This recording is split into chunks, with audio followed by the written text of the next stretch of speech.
Hi everybody, it's Chris and welcome back to another video. Now, I haven't been buying many records recently, that's why I haven't done any recent record finds, but what I have been doing is going back to the records that I've got and playing them. And so these are a dozen albums that I've listened to recently and kind of reconnected with. So the first one is the Dictators, a band who for me epitomised punk before punk maybe became a musical or cultural phenomenon. Their debut album, which this isn't, but their debut album came out about 2 months before the Ramones album. And I think initially their sound had more to do with like hard rock than punk. But in this album, this is 1978's Blood Brothers, I think their sound grew a bit leaner and faster, as the name of the first album is called, Faster and Louder. Definitely faster and louder, more punkier, more kind of emphatic. This is their third album. It's their second for Elektra, Asylum. I think they have been on tour in the UK and been quite energised by that. And this is recorded, I think almost 90% of it recorded live. And you kind of get a feel for what they would have sounded like on a really good night. The song Faster and Louder has Bruce Springsteen on backing vocals, and lots of people saw this band as kind of maybe the next Stooges, MC5, and maybe a bit of a copyist. But I think Andy Chernoff, who is the Adney, is it Adney? I don't know, it says Adney on here. His songwriting, I think, elevates them from being just MC5 copyists. There's one track on here, Stay With Me, which is just brilliant, absolutely brilliant. So I'm glad I've reconnected with that, as I was with this. This is Canned Heat's second album, late 60s, kind of electric rhythm and blues, good album, really enjoyed this. This is a follow-up to their debut and another batch of kind of authentic rhythm and blues, really. Some original tunes on here. On the Road Again is on here, which is arguably their most significant hit, possibly. That's really, really good.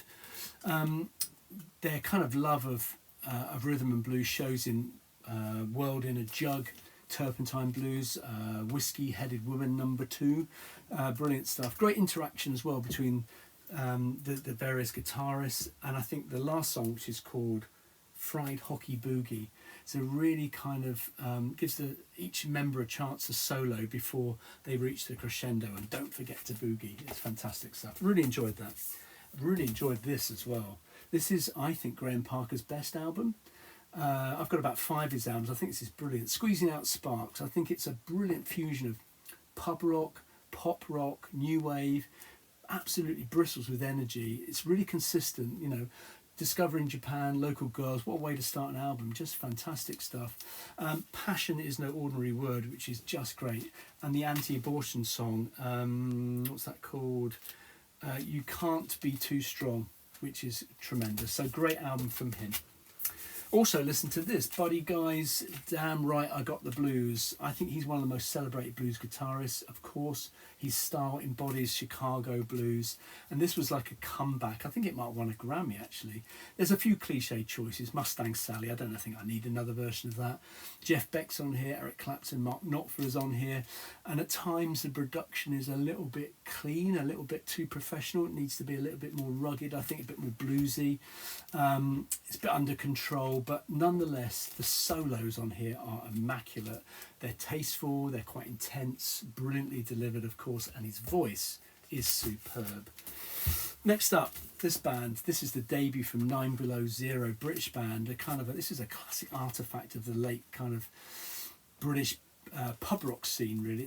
It's like a blues rock set that recalls the energy of people like the Rolling Stones or the Pretty Things or the Animals, really, but gives it that kind of punk edge. It's a really good album. You know, there's probably even a little bit mod revivalist possibly about it as well, but anyone who enjoys the first few Dr. Feelgood albums will really love this. There's a few covers on here. Woolly Bully, for example, Got My Mojo Working.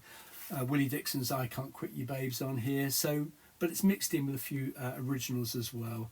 And there's one song, Stop Your Nagging, which is a real great song. Start side 2, great stuff.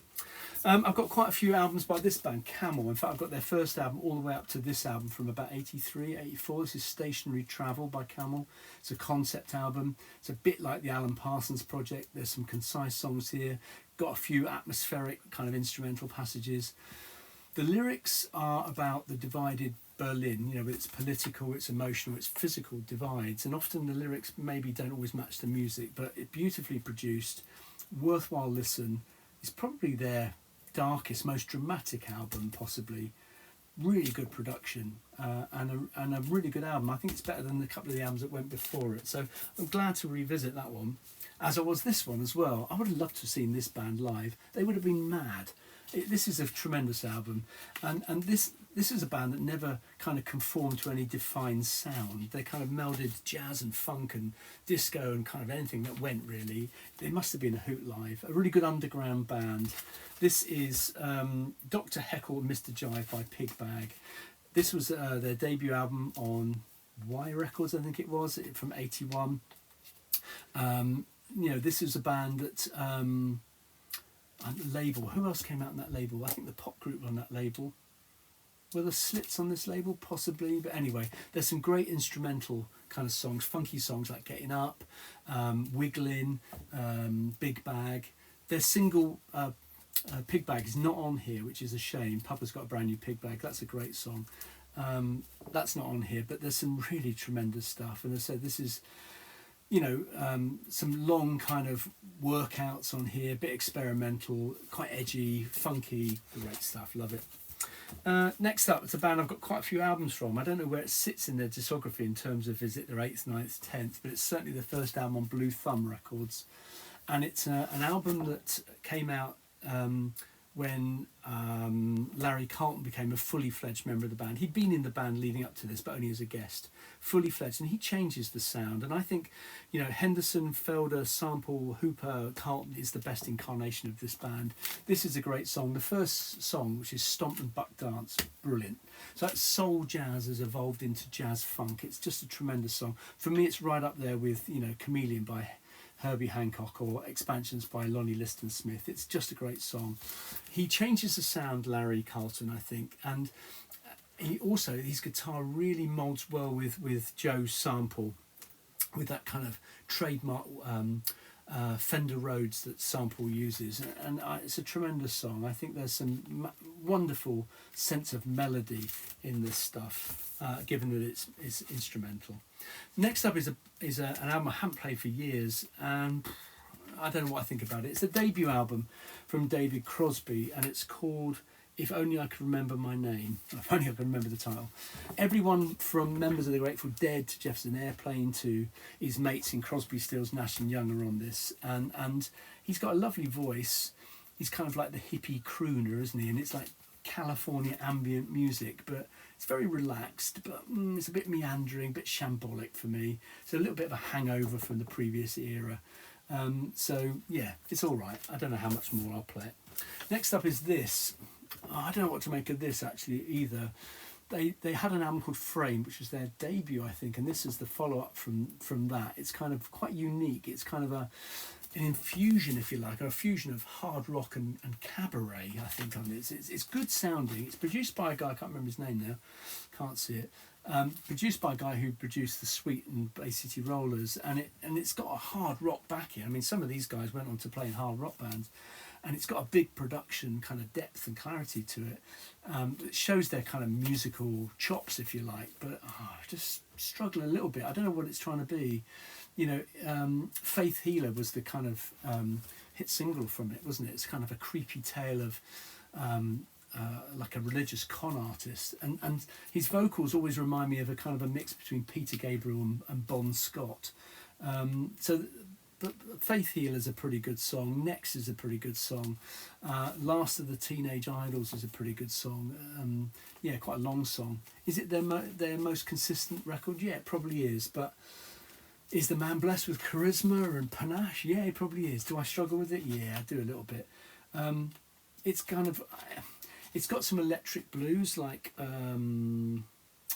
Vambo, Marble Eye, some clap along Slady stuff like Giddy Up a Ding Dong, that kind of stuff, but a little bit cabaret as well, possibly, like Next is a bit cabaret, but yeah, it's okay.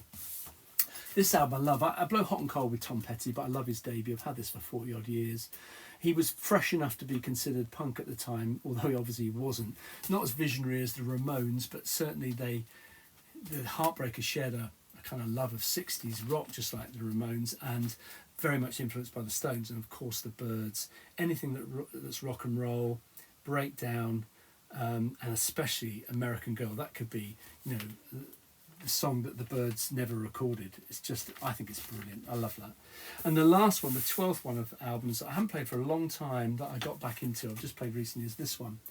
So this is Crocodiles by Echo and the Bunnymen. This is this inspired a bit by psychedelia? I don't know. It's kind of it's brilliant. It's a debut album, I think, isn't it? It's quite harrowing. It's unique. They're quite a special band.